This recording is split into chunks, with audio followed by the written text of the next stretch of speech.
Hi, I'm Tammy Silvers of Tamarini's, and I wanted to invite you to attend the Designers Virtual Tips and Techniques show. What is that? Well, it's 5 days, over 47 different designers sharing their favorite tips and or techniques live on their Facebook pages. That's right.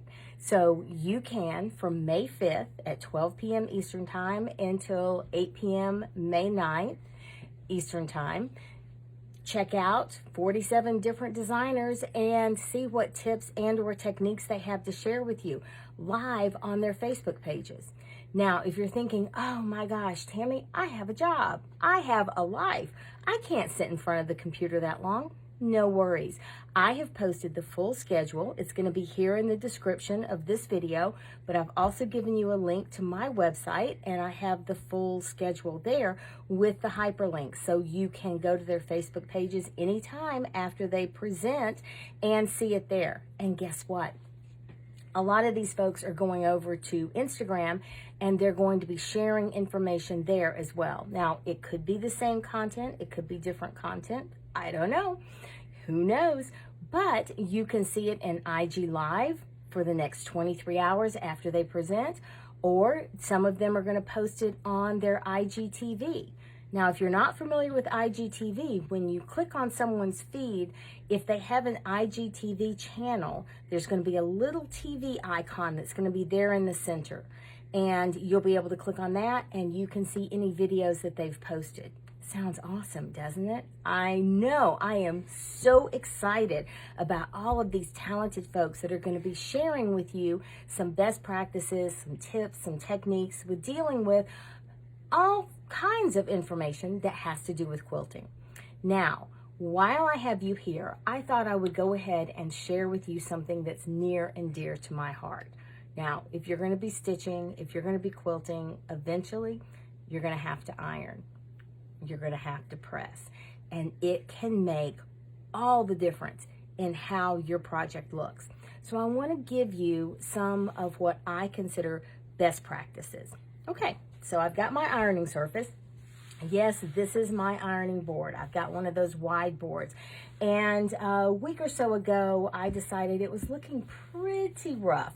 So I took some home deck fabric and stapled it and gave it a fresh new cover, which is awesome. It's always nice. It's just like painting a room, giving it a fresh new look. So you do want to consider the quality of your ironing surface. If it's starting to look dirty, if you've got a cover, you want to wash that cover. If you don't have a cover, then consider giving your ironing surface a new cover. You could, and I've done this in the past, simply staple or pin muslin around it, or you could get some home deck fabric that's in a lovely print that's going to work with your decor and do that. That's what I've done here. Now, the next thing I want to point out to you, I also treated myself to a new pressing cloth. Now, pressing cloth makes it sound very fancy, but all this is a square of, well, it's not even a square, it's a rectangle of muslin that I cut. Why do I do this? Because another best practice that I love to use Best Press. Now, this is not an affiliate post. I am not an affiliate with Best Press. I am just completely obsessed with their product. So when I'm pressing, I like to use Best Press because just like the name implies, it gives me that best press. But with everything, with a plus, there's usually a minus. And the minus for this is that it can sometimes lead to some stains on my ironing surface. And I don't want that to transfer over to my fabric. Sometimes, and I'm a big fan of using steam in my iron, and yes, this is one of my favorites. I do love Oliso, makes a great product. Love using steam in my iron, but sometimes you can get water stains as well. So if you get in the habit of using a pressing cloth, then with every project, you can toss this in the wash. You can cut several. I've cut myself a stack right here. Since I had the muslin out, I figured might as well get me a nice stack, but I can wash them to prevent those stains and watermarks from transferring over to my projects. Okay, so that's one. Now, I did do some strip sets, and I thought I would show you a couple of other things. Now, You've often heard press to the dark. If you're not sure what that means, let me show you. All right, so I've got two fabrics on this that I've stitched together. I've got this lovely chartreuse and then this really fun yellow print. So I need to decide which of these reads darker to me. I'm gonna say it's the chartreuse. Okay, so here's how I would approach it. And I'm gonna tip the camera down just a little bit so you can get a good view at what I'm doing. Now, a best practice when you're pressing is to set the seam. Now, setting the seam simply means that you are ironing over that seam that you just sewed. And I sew with a neutral gray thread, so you may not be able to see it, but I'm telling you, see, there's a seam right there. So I've just set that seam. Okay, that's great. Why set the seam? I don't know the science behind it, but I'm going to tell you, if you set the seam, then when you go to press to that darker fabric, this time it's my green, when I go to push against it, my threads have sunk into the fabric, and that fabric is going to fold so nicely. And you saw I just gently pushed against that fabric. I didn't saturate my fabric with my steam, but I did have steam on. Now, you may be thinking, oh, you mentioned best press. I absolutely did. Here's when I would use it. I would lightly spritz my fabric, and then I would press one more time. And my goal is to get an absolutely flat seam. That's my goal. So I'm going to hold this up so you can see. Okay, so can you see how lovely and flat that is? Let me hold it in an angle for you. Do you see how I'm not getting any type of pleating? It's lovely and it's flat. And let's see what it looks like on the back. Okay, so this is pressing to the dark. My seam is going to the darker fabric. Now, why do you do that?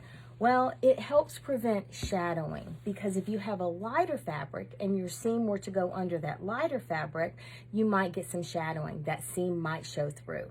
So that's why pressing to the dark is a really great idea. However, let me share something else with you. Since becoming a certified Studio 180 instructor, Deb Tucker has converted me. I press almost all of my seams open. I do. You get an amazing flat seam and your blocks come together like butter, just want to say. So how would I handle that? Pretty much the same way. I'm going to start by setting my seam. But now I'm going to have to work from the back of my fabric. And here's what I find works really great. I'm going to use my finger, and I'm gently going to finger press that seam that I just set. I'm going to finger press it open so you can see that it's moderately staying open. But then I'm going to start with the tip of my iron. And if you're pressing a long strip set, do you see how I'm pulling just ever so gently on this? It's going to help open up that seam so I can press along that seam. Now, when you press your seam open, one more step you're going to want to take. Flip that over, okay, just in case you got some pleating. Now I'm going to, again, best press. I'm going to lightly spritz it, and I'm going to iron from the front just to make sure, again, I have a lovely, straight, flat seam. Hold this up for you. Nice and flat. Hold it at an angle so you can see how marvelously flat that is. What does it look like from the back? There you go. You can see that seam is pressed open. Now, these are just a few tips about pressing.